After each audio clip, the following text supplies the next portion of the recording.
The story begins with a group of heroes attempting to prevent the end of the world. As humanity's last hope, they ultimately fail. Evan, their leader, offers an apology, admitting he is not up to the task. With deep regret, he confesses that Chris should have been the true hero. A girl interrupts him, asking him not to say that. She then adds sorrowfully that they have done all they could. He responds by pointing out that if the brilliant Chris had learned swordsmanship earlier, he could have surpassed the 9th level, reached the 10th, and stopped the apocalypse.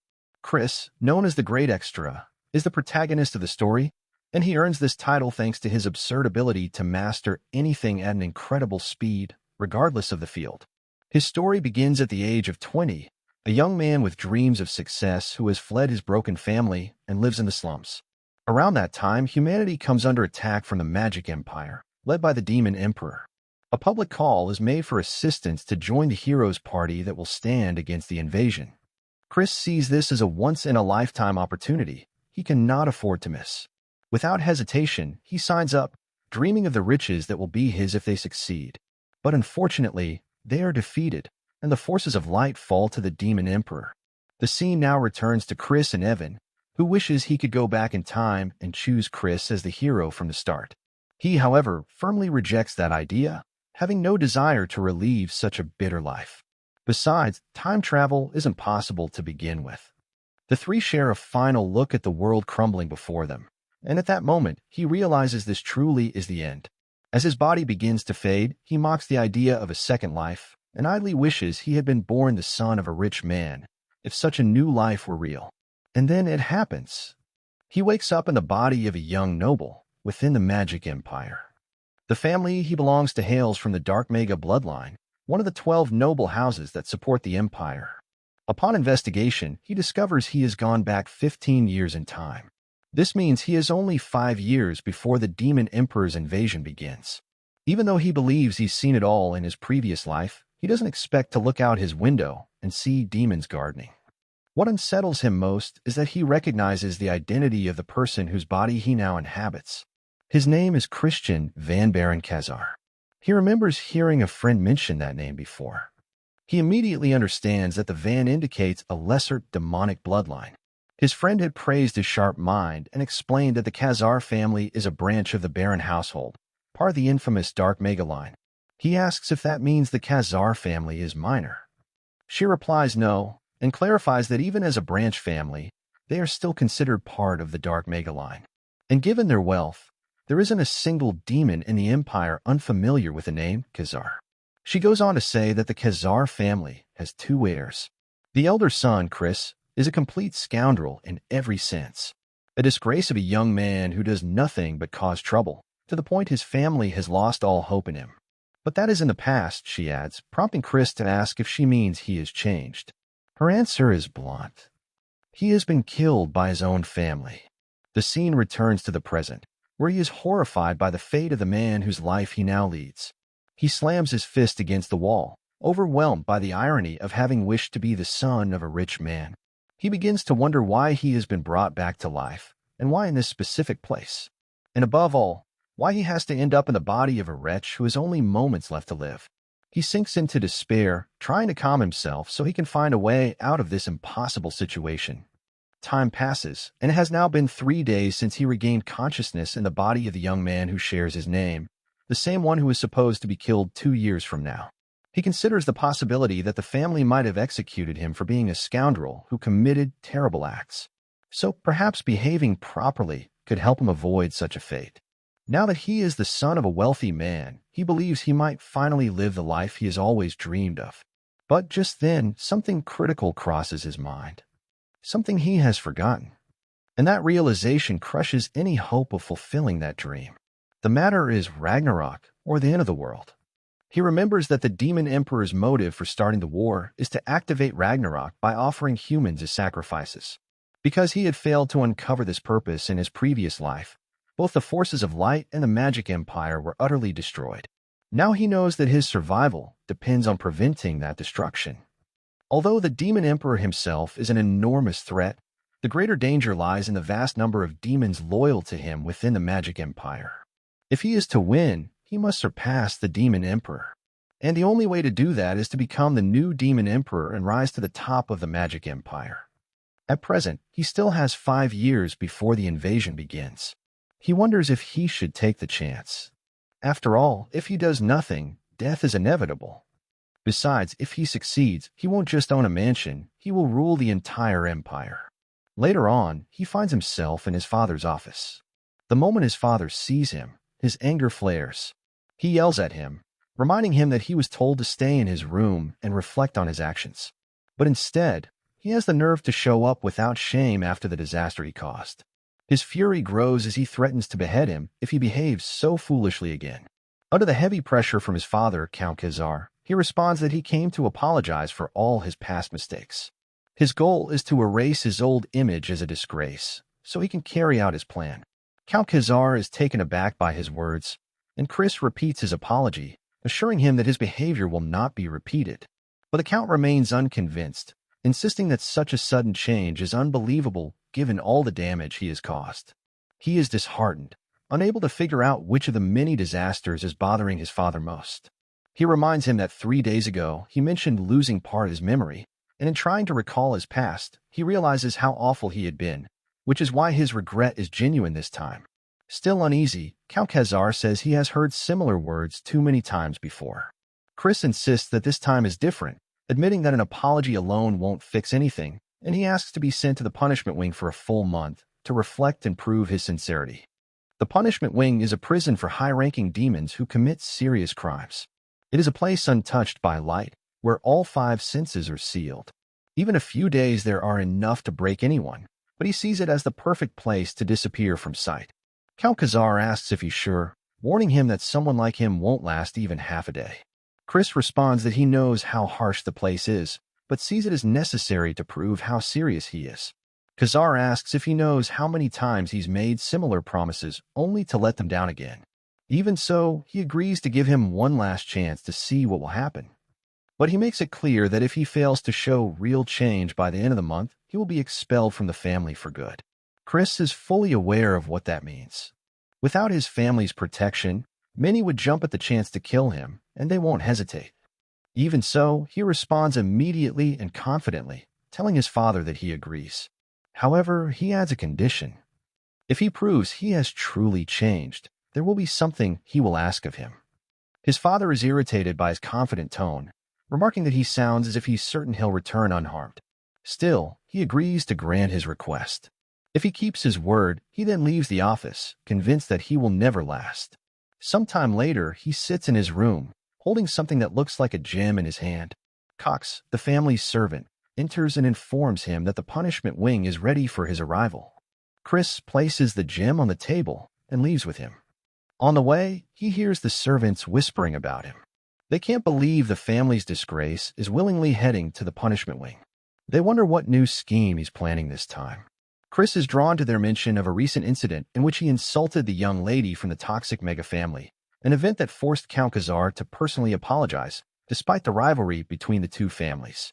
This left him in an extremely bad light and severely damaged his reputation.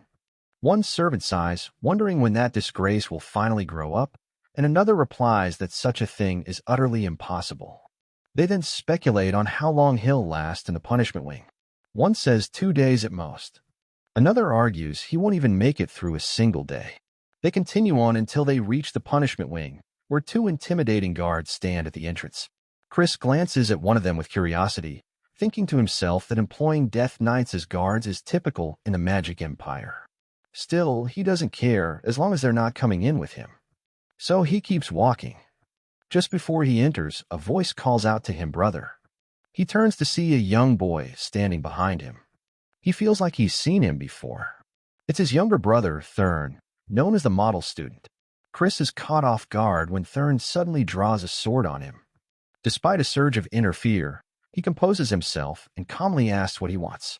Thurn shouts, accusing him of being a constant disgrace to the family.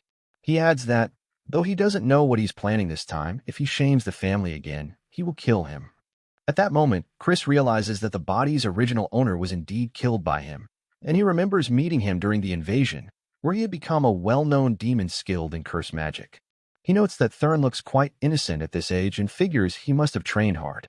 Even so, to someone like Chris, who survived the age of ruin, he's still just a child. With a serious tone, he tells him to lower his sword. Thurn grows uneasy. Something feels off. Chris leaves him with a simple statement. He gets the message and urges him to mind his own business. Thurn tries to issue another warning, but Chris ignores him and steps into the punishment wing. Frustrated by the embarrassing exchange, Thurn yells furiously. Inside the punishment wing, he begins testing his senses. He finds he can't hear or see, though there's a faint sensation in his fingertips. He realizes his father must have allowed this minimal feeling so he could touch the items he brought with him. Otherwise, he would starve. He knows that any ordinary person would lose their mind in a place like this, but not him. He has faced worse while working as a treasure hunter, and the deprivation of his senses actually works in his favor, giving him the chance to focus inwardly without distraction. In doing so, he can begin repairing the damaged body he now inhabits, though the process will require immense time and effort, thanks to the medical skills he gained during his time under a saint. The body modification techniques he picked up from the circus and the various mana stones in his possession, he believes he can achieve his goal. He pulls out one of the mana stones, admitting that he never imagined he'd get his hands on one due to their outrageous price. But then again, it's only natural for a noble family to fulfill even the whims of a disgrace like the one who used to own this body. He feels a pang of regret as he remembers how much he and Evan had suffered just to get their hands on a mana stone like the one he's holding now. At that moment, he decides to begin his plan, starting with purifying his body using a white mana stone. Though the process is tedious, it's also the most crucial step, as he must cleanse all the areas where waste is built up in his body, using pure white mana. One mistake during this phase could destroy his body completely. Not long after, he smiles. He successfully completes the purification, and with surprising ease. The scene shifts to Count Khazar's office, where he asks Cox about Chris. Cox informs him that he voluntarily enters the punishment wing. Khazar feels uneasy, wondering if he has mentally broken down to the point where he can no longer ask for help, and regrets letting him go. He recalls how he had once been such a promising child. But then, little by little, things begin to fall apart.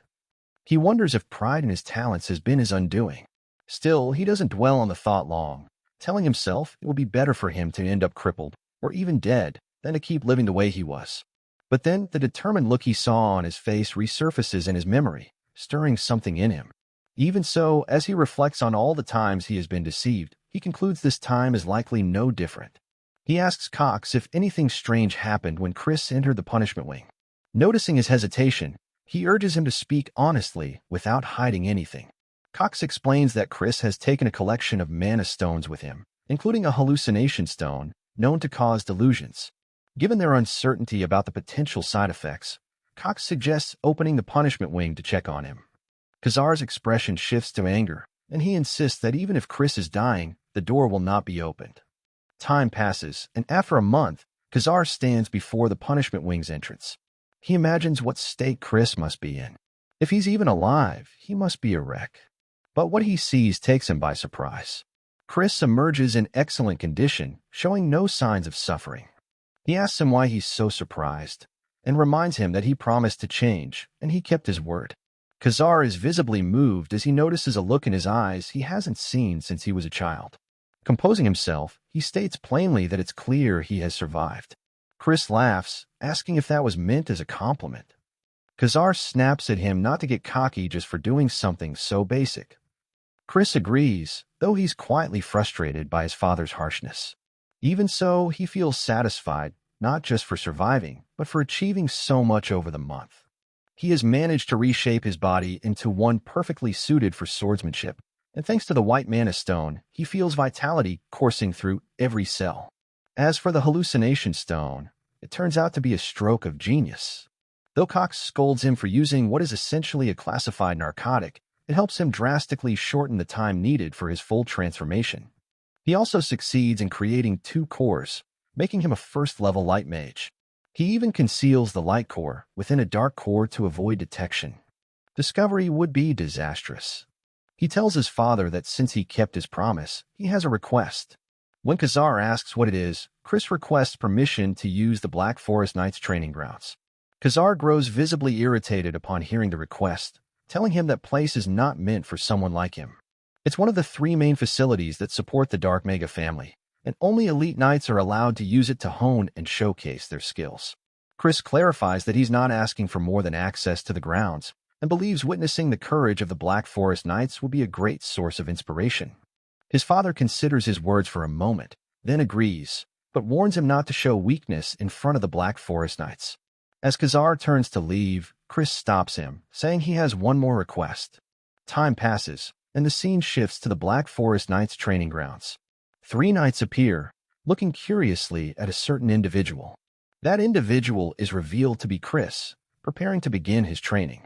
He notices the gazes the young men throw his way, but he knows full well that being the Count's son isn't enough to earn their respect.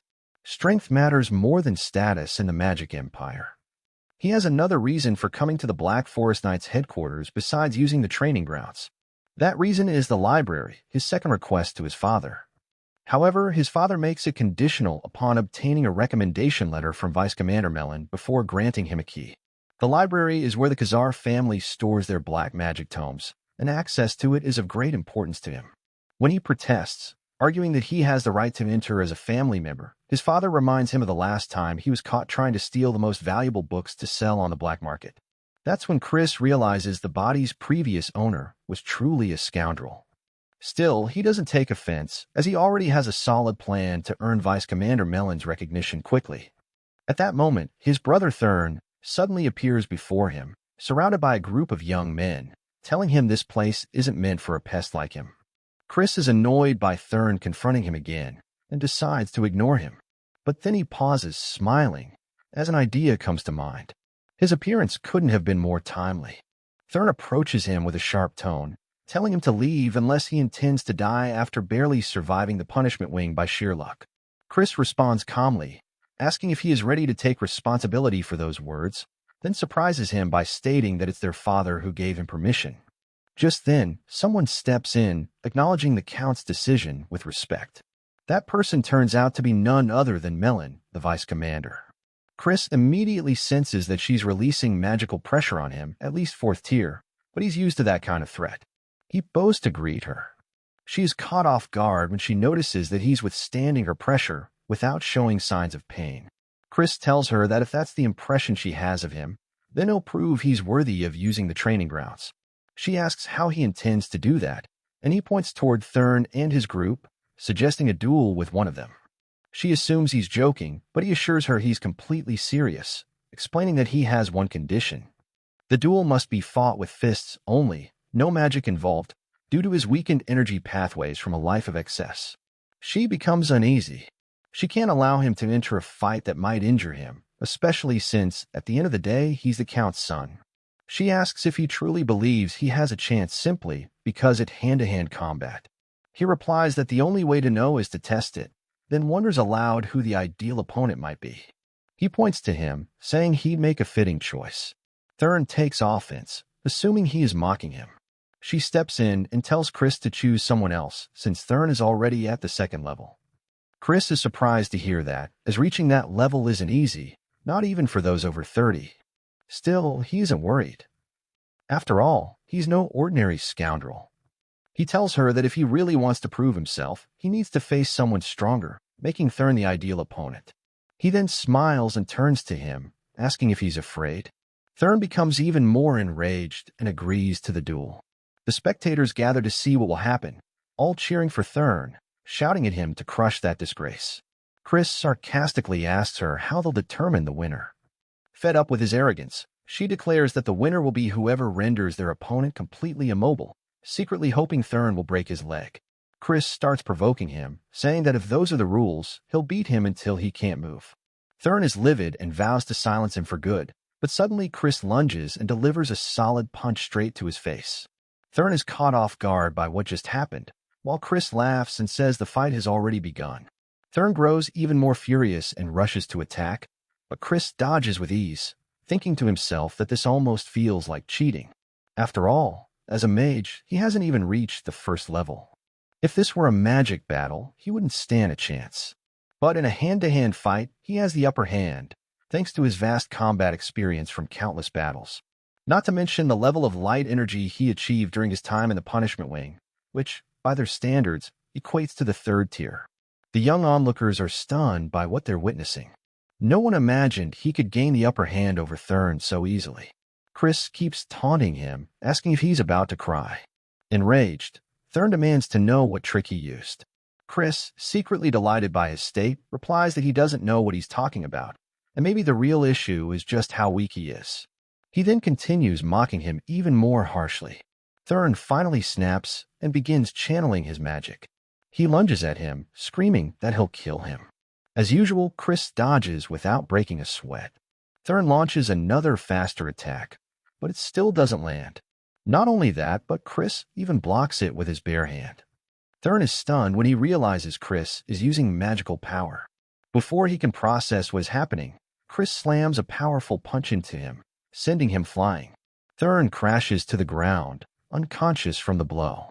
Everyone around them is speechless, unable to believe what they've just seen. One of them wonders if Thurn underestimated his opponent, while another suggests maybe he held back his magic to avoid hurting Chris. But Melon knows full well that Chris won the fight fairly, and she is genuinely shocked. He turns to her and asks if that was enough to prove himself. When she confirms, he thanks her. He feels a quiet joy. He's finally caught her attention. Now he can gain access to sword techniques, magic, and everything else he needs. Time passes, and he finally reaches the first level of magic. He realizes it takes him a long time since he's still not used to handling mana, and there are many unresolved issues from the past he needs to address. He says that once he rises a little higher, he'll be able to control both light energy and mana together. At that moment, a strange creature appears out of nowhere. It turns out to be his personal maid. He is startled and remarks that someone like Christian would naturally summon a banshee spirit, Marie, as a maid. No human soul could handle his madness. He decides to deal with the matter later and asks the banshee to bring him some juice before he continues his training. She asks if human blood juice would be suitable, and he replies that he just wants regular strawberry juice. She moves closer, insisting that blood juice would taste far better. He becomes uneasy and firmly repeats that he wants strawberry juice, nothing else. As he steps out of his room, he's met by the servant Cox, who asks why he's going to train this early and remarks that he might be overdoing it. He adds that he's proud of him for working so hard, and that even when everyone else was accusing him, he always believed in him. Chris responds in a cold tone tinged with malice, saying he never asked for his trust and questions who he thinks he is to offer it in the first place. Cox is visibly shaken. He quickly apologizes, admitting he was arrogant and overstepped, then wishes the young master a good training session. Chris watches him walk away, still feeling uneasy. Something about Cox doesn't sit right with him. There's something suspicious behind that servant, and even his presence feels unnatural. Chris finally arrives at the training grounds and notices that the looks he's getting are no longer the same as before. He figures maybe now he can start talking to them a little, seeing as their attitudes seem to be softening. One of the demon trainees approaches Vice Commander Melon and informs her that young Master Christian has also come to train today. She doesn't respond. She remains deep in thought about his intentions, especially after the duel he had with his brother.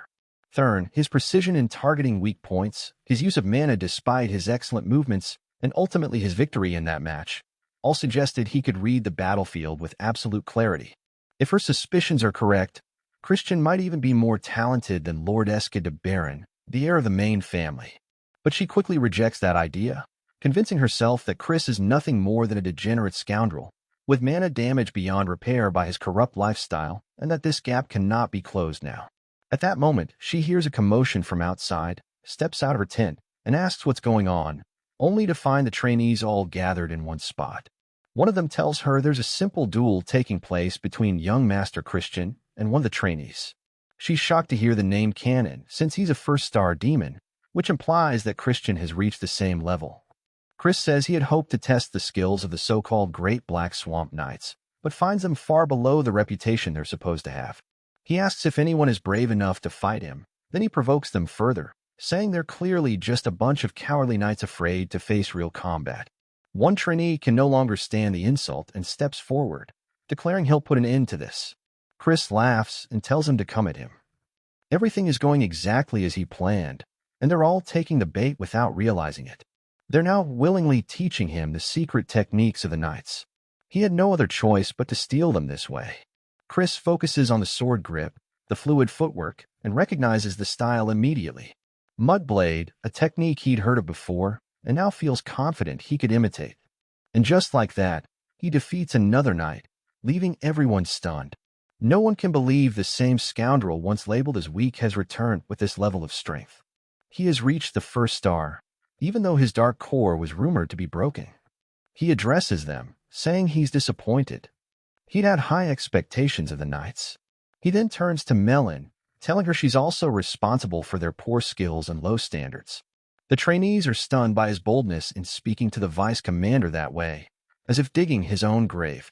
She responds, saying she understands he's excited over his unexpected victory, but believes he's letting it go to his head. Kai's replies that she's welcome to show him the true skills she claims the Black Swamp Knights possess. His words enrage her. She grabs a knight's sword and strikes toward him with force. He's unable to move, and the blade narrowly misses him. She tells him it would take her less than a second to take down an arrogant brat like him. Chris responds by asking if she really intends to use her full power on someone like him, and reminds her that first star black magic is forbidden. She replies that she doesn't need to use anything special. She could break both his legs with just half the strength she used. He tells her he's willing to wager both legs. Then he asks what she's willing to bet in return. She replies that she's ready to accept any terms because she's absolutely certain he won't be walking out of this place ever again. They begin their duel, and it quickly becomes a fierce and intense battle. He barely manages to keep up with the vice commander's relentless attacks. The knights watch with intense focus, surprised that anyone could last this long against her, though they assume it's only because she isn't using her main weapon. But Melon herself starts to feel something strange. Her strikes don't seem to be landing at all. What's more, it's clear that he doesn't match her in power, which makes the situation all the more puzzling. To her, the whole thing feels just like the fight he had with Thurn, as if history is repeating itself. He laughs and tells her things aren't going the way she wants, that the fight is moving in an entirely different direction. She snaps at him to shut up. She begins charging energy into her sword, preparing to unleash a powerful magical strike. He realizes this is the opportunity he's been waiting for. He rushes forward with incredible speed and slams his head into her face before she can launch her attack, forcing her to halt the strike. Shocked, she clutches her nose to stop the bleeding. Stunned by what just happened, he silently thanks his luck for the plan working. He knew she was a swordmaster who relied heavily on magic, and since dark magic at their level is forbidden, there would be a brief opening in her defenses. He chose that moment to strike. Given her talent with the blade, she might not have survived had he used a more lethal attack. Despite likely losing, she laughs and admits she never imagined a headbutt would be what ended the fight. She concedes that she underestimated him far too much, and from now on she'll take things more seriously. He replies that the fight is already over, pointing to a spot on her neck. He tells her he scratched her with his fingernail during the blow, and if it had been laced with poison, she knows exactly what the result would have been. She acknowledges her defeat and asks what he wants, then requests another duel. He gives her a sly look and says that if there's going to be a rematch, he wants something in return. She agrees to grant whatever he asks. He grins and says that in that case, she shouldn't mind kneeling before him. She is stunned by the request. She tells him he surely knows that such a demand is impossible. Her loyalty lies with the Baron family, the ruling bloodline of the Dark Magic clan. Chris replies that he's aware, and also knows she was cast out of the main family, but that could change if he became the heir. She scoffs, saying that's absurd. The 5 recognized heirs are all direct descendants of the main bloodline. He responds with a comment saying, even a branch may become the root one day. He adds that, in any case, he accepts her challenge for a second match, but it will happen 1 month from now, without any restrictions. She agrees, warning him that if that's the case, he won't stand a chance. She will be the one to win next time. He smirks darkly and tells her sometimes, even an egg can crack a stone. Either way, they'll meet again in a month, and they'll see what happens. He then heads to his father and presents him with Vice Commander Melon's letter of recommendation, asking him to read it himself. He adds mockingly that the Vice Commander's basic skills as a demon are decent, but she could really use more training. Lord Khazar recalls when she came to him and said the young master was a genius, able to defeat those with solid foundations, even if their rank was low. She even admitted that he had defeated her personally, which deeply shocked Khazar. She continued by saying the duel had been thrilling, and she hadn't enjoyed a match like that in a long time. He looks at his son, wondering if he truly has changed this time, but Chris doesn't understand why his father is staring at him like that. In the end, Lord Khazar says that as promised, he will keep his word, and hands him the key to the library. Chris feels a sense of pride, having finally obtained the key to the library, and even managing to leave an impression on the vice commander. He was fully aware that she was a demon from the main branch of the Dark Magic clan, and during the Age of Ruin, she had risen to become a high-ranking 6-star demon who played a key role back then. That's why, if he intends to take control of the entire Dark Magic clan, he must first earn her loyalty. Though he's still not fully grown, he's confident that 1 month will be enough to prove himself worthy of it. Chris recalls the look Lord Khazar gave him before he left, and wonders if it might have been a sign of fatherly affection, meaning even demons have emotions within their families.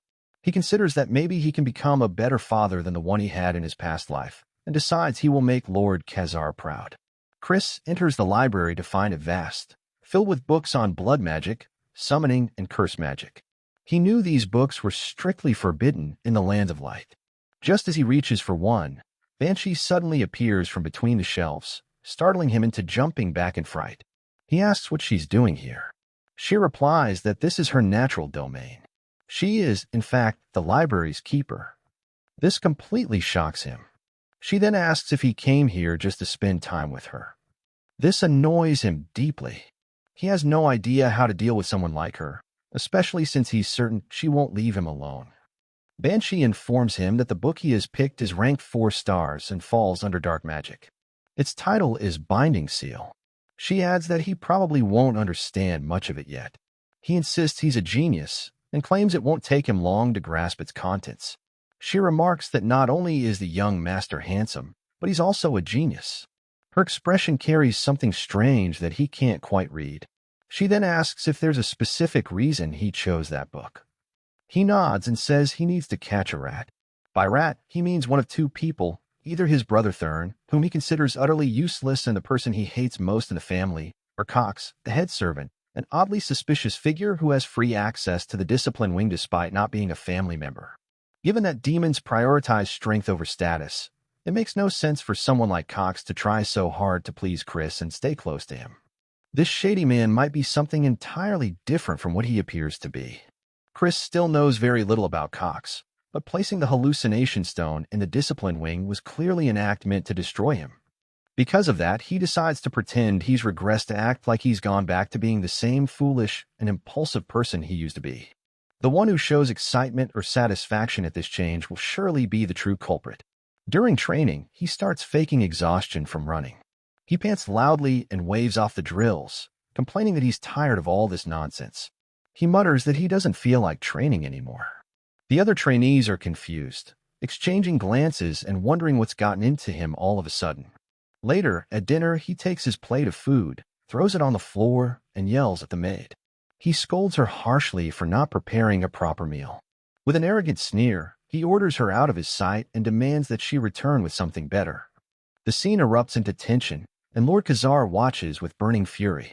He slams his fist on the table and declares in a thunderous voice that he was a fool to believe he had truly changed.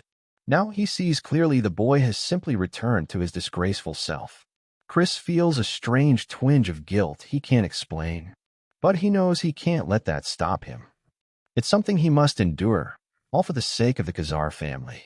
In the days that follow, he continues his performance, spreading the image of his old self.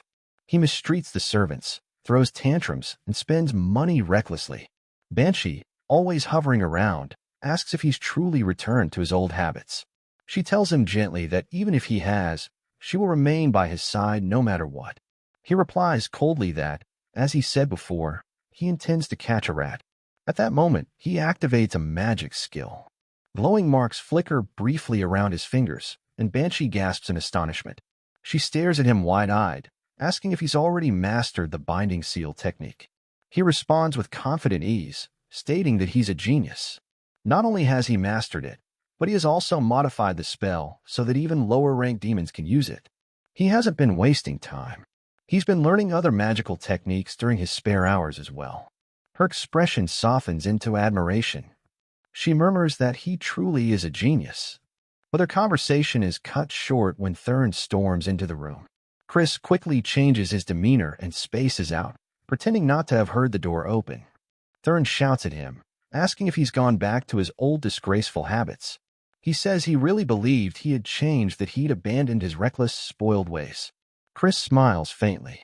Thurn's confusion and frustration only prove he's not the rat. If he were, he'd be pretending delight, not anger. Chris responds with a calm voice, saying that he believes someone in the estate is trying to corrupt him again. That's why he's pretending he wants to catch whoever it is. Thurn narrows his eyes and asks if this is all just an act. Chris tells him to trust him, and says this very act is proof that he's no longer the same person. Thurn then asks who he suspects the rat to be. Chris shrugs and says it's hard to say just yet, but the truth will reveal itself soon. Whoever is responsible won't be able to hide for long. With that, Chris leaves the room and heads directly to where Cox is. He catches the servant off guard. Cox looks up from a stack of papers, surprised to see the young master. Chris walks up to him and, without warning, pours a bottle of juice over his head. He glares and says this isn't the drink he asked for. He demands to know if Cox is now ignoring his orders. Cox quickly shakes his head and says he'd never dare. He promises to go immediately and fetch the correct one. Chris narrows his eyes and insists that only Cox must bring it to him. No one else. Cox replies that he's currently busy and won't be able to handle it right now. Chris stares him down and coldly says that if he can't do his job, then he might as well take the time to change clothes and come back later to finish his duties. Cox clenches his jaw slightly but restrains his frustration. He nods and says he'll go and return quickly. Chris watches him go, feeling the weight of suspicion grow heavier. No ordinary man endures humiliation this calmly. Either Cox is planning something, or he has inhuman patience. Chris glances at the papers Cox had been reading just before he interrupted him. He senses something odd, as if he might be on the verge of uncovering something significant. If Cox truly is the rat, then he must be meddling with estate affairs as well. But suspicion alone isn't enough, he needs proof. Moments later, Cox returns, holding a fresh bottle of the correct juice. He sets it down respectfully and informs him that it's exactly what he asked for. Chris thanks him, smiling just enough to appear polite. Then, with a curious tone, he asks if he is angry with him. Cox replies smoothly that he could never be upset with a young master. Chris forces a fake grin and says people like him are his favorite kind. He thanks him again and adds, almost as an afterthought, that he actually has something important to tell him. Cox tilts his head, asking what it is. Chris says his friend had requested to meet him in secret at their usual place. Cox adds that he thought it best to let him know, though he warns him not to get too close to them. He explains that he couldn't refuse the request, since they are the young master's companions. Chris nods slowly and says he'll go meet them now. As Cox turns away, Chris thinks to himself that things are going even better than he had planned. He heads out to meet the so-called friends who've requested his presence. They greet him with feigned smiles, pretending concern as they bring up rumors they've heard about his supposed change in behavior. But he pays little attention to their words. His eyes settle on a small girl standing by with a tray of drinks, clearly being used as a servant by them. The sight unsettles him. He instantly recognizes what kind of people they are: scumbags, no different from the old Christian he used to be.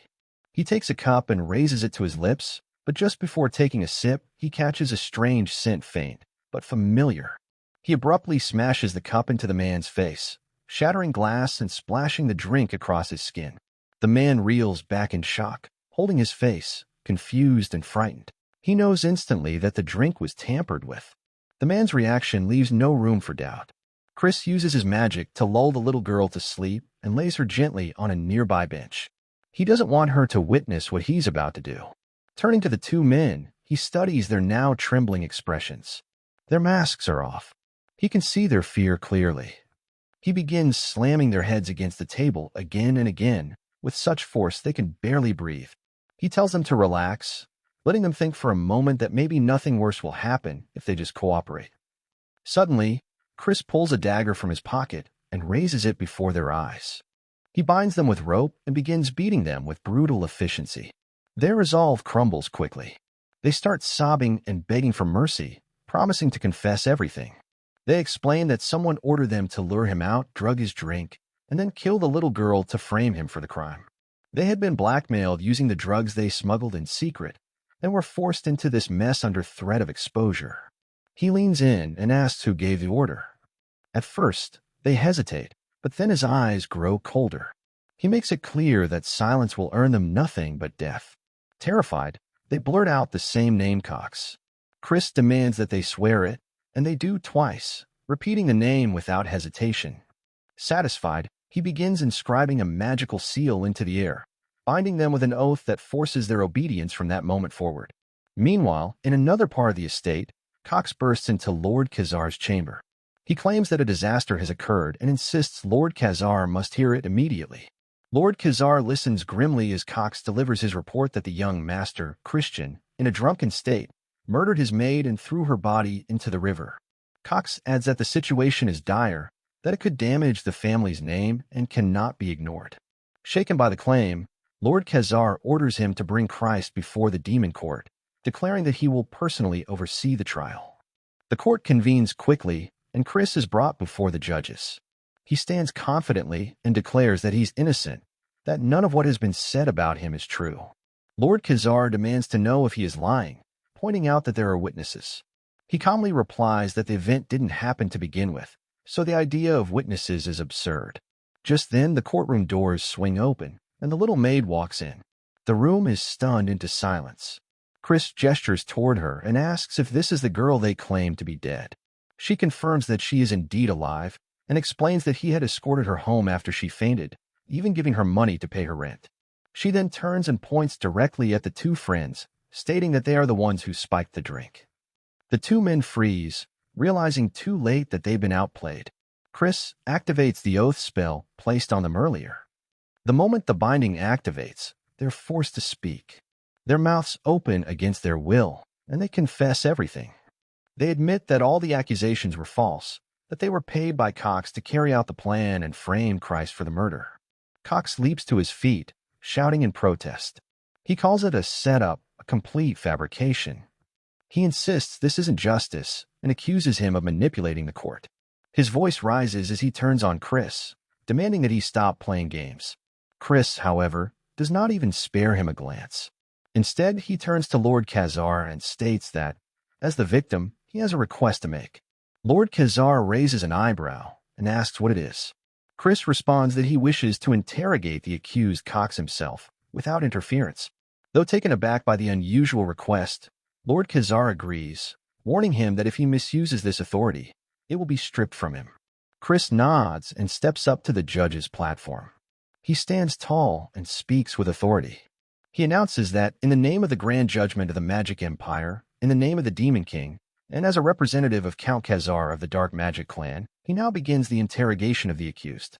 He turns to Cox and asks if he swears to tell the truth. Cox, though suspicious, nods and swears. Chris asks him to swear again. Cox complies a second time, and the moment he does, Chris activates the Binding Seal, a modified version of the Fourth Star spell that can be used by lower-rank casters, but only if the target swears twice. The spell takes hold instantly. The crowd watches in awe, amazed that someone so young could wield such advanced black magic with precision. Cox finds himself magically forced to answer honestly. Chris asks why he tried to frame him. Cox, caught in the spell, involuntarily responds that he was ordered to do so and had been blackmailed into compliance. Chris asks who gave the order. Cox tries to resist, but the pain from his spell racks his body, breaking his will.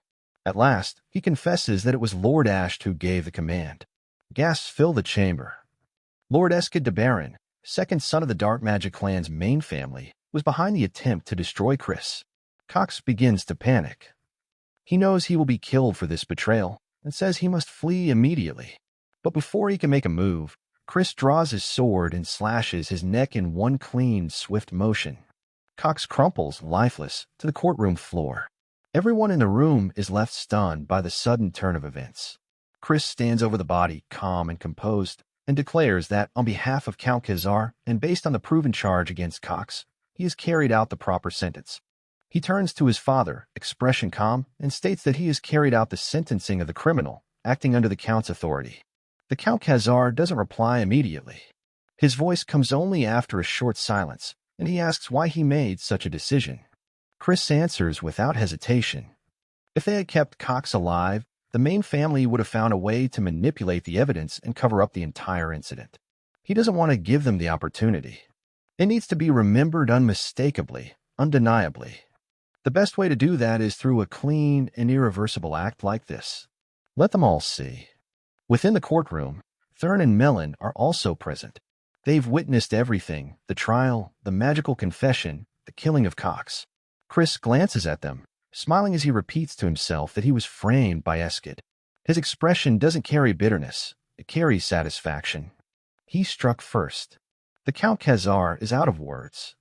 For a few long seconds, silence hangs in the air. Then, without warning, he conjures dark magic and opens a portal beside him. He commands him to follow. Chris steps through the portal behind his father. They emerge together in a familiar place, the secret training ground, hidden from the estate and the prying eyes of the noble court. The Count Khazar turns toward him, his voice low and pointed. He asks whether his statement back in the courtroom means he intends to cause trouble for Eskid's succession. He reminds him that the support for the main family's successor is directly tied to the strength and influence of their own house. Officially, the Count Khazar admits that he made the right call today, but also insists that it was hasty. Now that the situation has escalated, he reveals his intent to support the young lady of the main family, because the first prince is nothing but a bloodthirsty madman. Supporting her is the safest route. Chris listens, then smiles. He makes his own proclamation that he will become the successor himself. The Count Khazar scowls. He dismisses it as nonsense, reminding him that he's a member of a branch family. But Chris counters, stating that even someone from a branch family can be recognized if they have the ability. That's how the rules work, nominally at least. If it weren't true, Eskid wouldn't go so far as to frame him or try to erase someone who isn't a threat. His father looks at him closely. He brings up the past, recalling how everyone once said his talent surpassed Eskid's. But now he says he has fallen far behind. Chris accepts that but says he'll catch up. He wants his father to use his authority to recommend him for participation in the Sacred Dark right 2 months from now. His father informs him that only those who are 2-star rank or higher are allowed to participate, and he, as things stand, has just barely achieved 1-star rank. But he replies with determination he will reach 2-star rank in 2 months, no matter what. And again, he asks his father for help. Days pass. The entire Khazar household begins to notice the shift. The servants murmur to each other that Christian Van has changed. Word spreads that the Count Khazar himself is personally training him. And now everyone is watching with interest to see how long Christian Van can endure the training. Chris trains intensely under his father's guidance.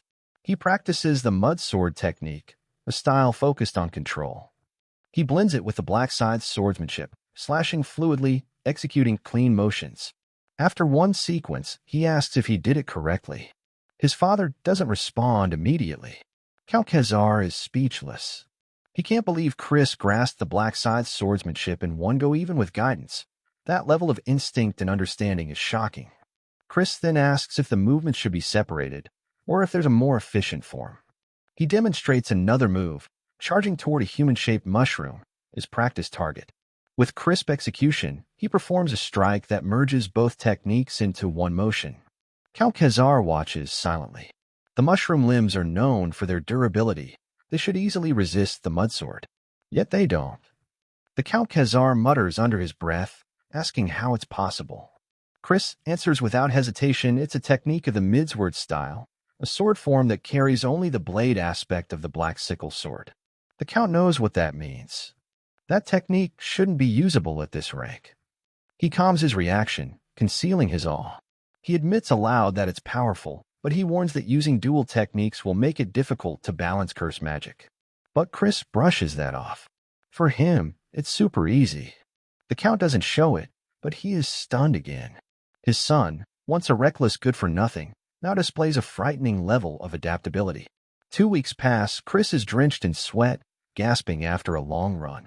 He knows that to increase his rank, he needs more stamina. No shortcuts, no excuses. As he slows to catch his breath, a voice calls out, asking if he's already tired. It's Mellon. She reminds him that the duel is approaching, and she's simply waiting for the promised day. Even now, standing still, she radiates intense pressure. He feels it clearly, but he smiles and answers that he's doing his best to meet everyone's expectations. She nods, acknowledging that his progress is impressive, but still he's only rank 1. She warns him that if he doesn't meet expectations, she will never have to kneel before him. He doesn't argue. Instead, he says that either way, it's a win for him. He believes there's something valuable to be learned from their duel, no matter the result. She laughs as she walks away. She teases that his mouth still works fine, and she reminds him to put up a good fight and entertain her. He watches her leave. He knows she is rank 4 upper. In rank 1, even with the subdivisions of upper, middle, and lower class, he has just barely reached upper rank. The gap between them is massive. But he is also a rich young master, what some mockingly call a wallet warrior. And that means he has options to push forward. The next morning, he summons Marie and asks if she packed the outing bag he requested. She, dressed in her usual outfit, beams with excitement. She proudly says yes, it's her first outing with a young master, and she prepared everything properly. He looks at her, surprised, and clarifies that he never said she was coming with him. She, smiling sweetly, insists he must be worried about her fainting in the heat, but she reassures him that serving the young master is her greatest joy. He sighs, annoyed, and asks her why a banshee would faint in the first place. He recalls that, a few days ago, he asked his father if he could switch to a human attendant. His father had refused, reminding him that he'd formed a master-servant contract with her. Without the contract, an upper-tier banshee like her can't be controlled. Chris had then asked how to cancel it, but his father revealed that the only way was through a deep kiss with her. Apparently, Chris had been drunk when he made the contract. Now, back in the present, he tries to explain that he's heading to a place full of people, so she can't come along. She looks genuinely sad.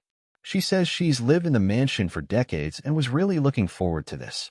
He's irritated again, but her words stir pity in him. He agrees to let her come, but orders her not to show herself in front of others. She lights up with joy and tells him he truly is a wonderful young master. He turns, telling her to follow him. As she trails behind, she asks where they're going. He answers vaguely. There's a place where they can make a good profit, he says.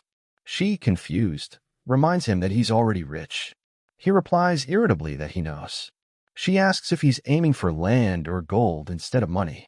He says she's wrong, it's something different. Something he used to be very good at. When they reach the carriage, he is caught off guard. Thurn is already inside waiting. The boy frowns at him and complains about how late he is. Chris blinks in surprise. He hadn't expected Turin to come along, much less to be waiting.